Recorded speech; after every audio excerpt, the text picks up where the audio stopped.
Personnel changes. There's some restructuring going on in the administration department. We're looking at our legal department, our HR department, and trying to make sure that we have administrative assistants that will assist in spreading across the board. Our HR department right now is a half-time administrative assistant. That's becoming more complex as we move through healthcare changes, so on and so forth.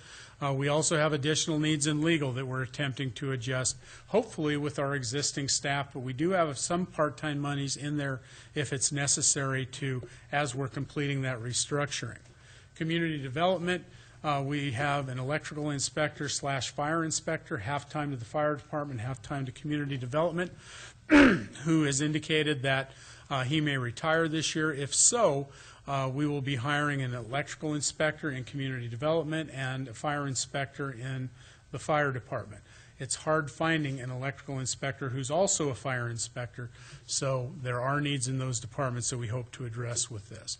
Information systems, Zach, who you well know, who's recording this this meeting as we speak, also does double duty for the farmers market. He's assisting in our information systems as well, doing a great job there. As you know, information systems just get more and more complex, and this will help them address some of their needs. We had in the proposed budget a full-time market manager for the farmers market. We applied for a grant for that. Since the budget was printed, we found out that that grant will not be forthcoming. We're currently reviewing other issues, but it was included in the budget. Public Works, our rate study and comprehensive plan for the sewer system indicates that we have need, because of the size of the system and the duties, for a new wastewater conveyance operator apprentice, and that is also included in the budget and was contemplated by the rate study. We also have an administrative assistant who's going from half-time to three-quarter time.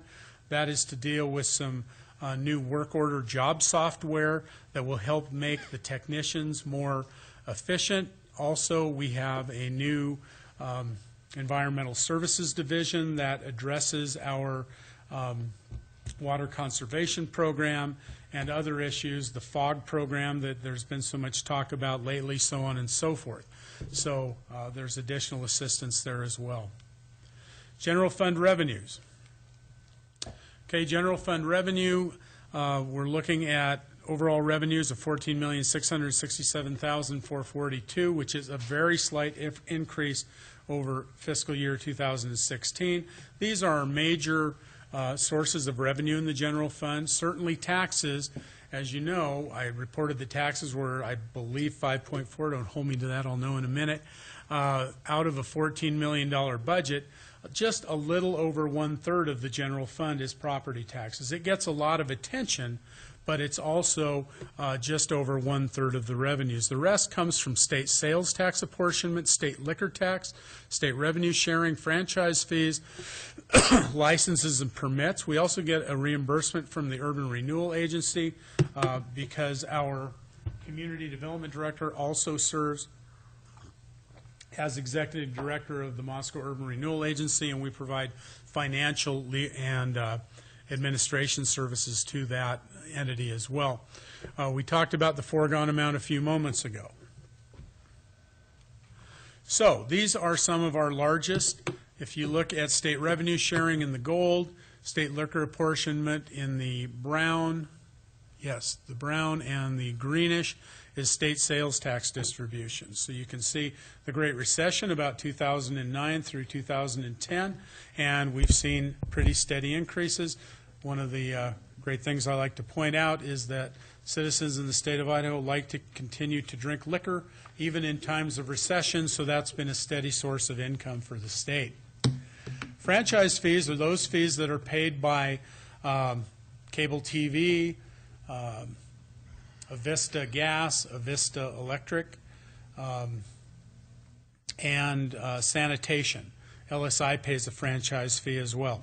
This is a fee that is paid by these entities for use of the public rights-of-way to conduct their business. They are all a factor and a percentage of those revenues generated within the city limits, so a significant portion of our revenues as well. Building permit revenues, I could allow Bill to wax eloquent about these for some time, but as you can see, the Great Recession knocked us down a little bit. We've seen some pretty good recovery so far. 2015 wasn't the greatest year, but 16 estimated looks pretty good. We'll level off a little bit, but as Bill's reported in the past, we have a lot of projects that are in the hopper that we hope we will see come to fruition within the next year or so. General fund transfers, as I indicated, there's a lot of in the non-departmental section of the budget. You'll see those transfers of general funds out to other funds. Street fund, as I indicated, a minimum of $120,000 per year. We hope to increase that in the future in order to address the MCA that the City Council has laid out, that we need to put more money in our maintenance program. Parks and Recreation Fund, as I said, just shy of $2 million support for that. Moscow School District Community Playfields, paid half by Moscow School District. The city's portion of that is a little over $60,000 a year. Pays for the operation and accumulation of equipment for that fund. The 1912 fund funds the Heart of the Arts contract. They operate the 1912 Center on behalf of the city. The city pays certain expenses, including utilities, for that as well. The Arts Fund supports operations and programs of the Arts Department, including Farmers Market. There is a small transfer into the Water Fund. We used to have a sustainability coordinator or intern who worked out of administration. That position has been transferred to the Environmental Services Group, and it's working out very well there. In fact, Adam will be going down to Boise to get an award on behalf of the city here in just a couple of days, and we'll have a report for you on that in a couple of weeks. Capital Projects Fund, if we have monies in the general fund that we can use to support capital projects, this is where that transfer is made as well. In FY 2017, it's anticipated that there will be no transfer. Fleet Fund, we have emergency service vehicles. One of the things that we're talking about in the bond issue is to get fire apparatus, fire trucks, and we're trying to accumulate funding for that as well as a regular business item. And information systems. We have new software and hardware that the general fund needs. That's also accumulated in the internal service fund. Okay, our general fund highlights. I won't go through these very much. You'll see a bunch of things in, in administration in support of the bond issue. There is additional funding for professional services to retain bond counsel and a financial consultant. There's also additional funding in advertising and publishing to assist in the public information process for a potential bond issue. In finance, full-time wages, there is a bit of a change there. As the council knows, we went through a couple of searches for a finance director. We're unable to retain a finance director that met our qualifications. So Sarah Banks, who is now our assistant finance director, is working toward that position over a period of time. It will take some time to do that. I am currently serving as acting finance director. We've also been able to persuade Sue Nelson, our former accounting manager, to come back and assist. Sue is here for well over 14 years and knows her way around, so that's helping us a ton. Community development, it's time again to shoot a new picture of the city. So they promised me that we will get an updated photograph in City Hall Council chambers, so you'll see something out of that. And in non-departmental, Council approved an airport development participation in the amount of $2.5 million over 5 years and $500,000 a year. We've just made the second payment on that, so we paid $1 million. That's paid in a couple of different ways. Council authorized an increase out of and accessing some of the foregone amount to pay for that, $216,000 a year. We also use internal borrowing to cover the other $284,000 the first 5 years. Actually, it's 4 years. And that will be paid back over a period of 10 years with a 2.5% interest rate, which is about 2.5 times the current interest rate being paid by the local government investment pool. So it's a good deal. Those funds are being held by the city in accord with our operational plans and reserves, and this is entirely within that. Council reviewed that and allowed that to occur. Okay, we have special revenue funds. This is a street special revenue fund. These are the different sources of revenue. As you can see, they're on a slight increase. This little jump here was a good thing that happened in 2015. The state legislature authorized an increase in gas taxes, or what's known as highway user tax, which gave about, I believe, a $220,000 shot in the arm, 220, 240, which assisted us in doing a couple of different things. It allowed the street fund actually to pay for at least a portion of a large piece of equipment last year, but it's also helped us to be able to fund street maintenance in the amount of $700,000. So that's been a real bonus. So we've seen some increases there. Road and bridge tax is pretty steady.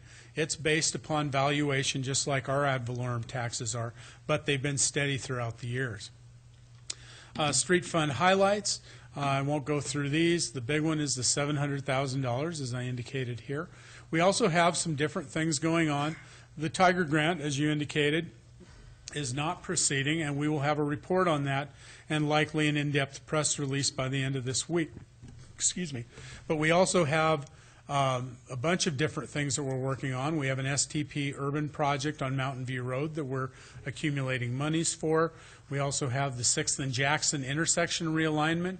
That was something, as you recall, next to the 6th and Jackson property that is owned by the Moscow Urban Renewal Agency, and the city is assisting with that as well. And we have the streetscape program, storm main replacement program, just to name a few. Parks and Recreation is our largest special revenue fund as far as subsidies from the general fund. You see there's, boy, I just can't figure this thing out.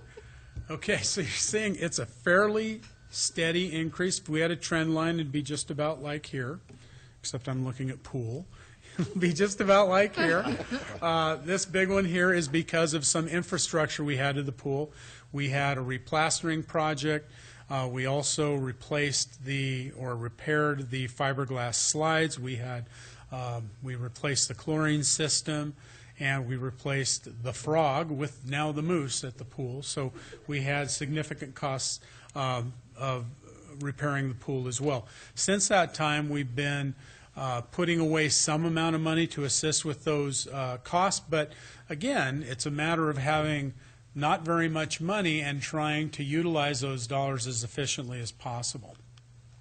So you can see the pool, same thing. We have other issues through here as well. Parks and Rec highlights.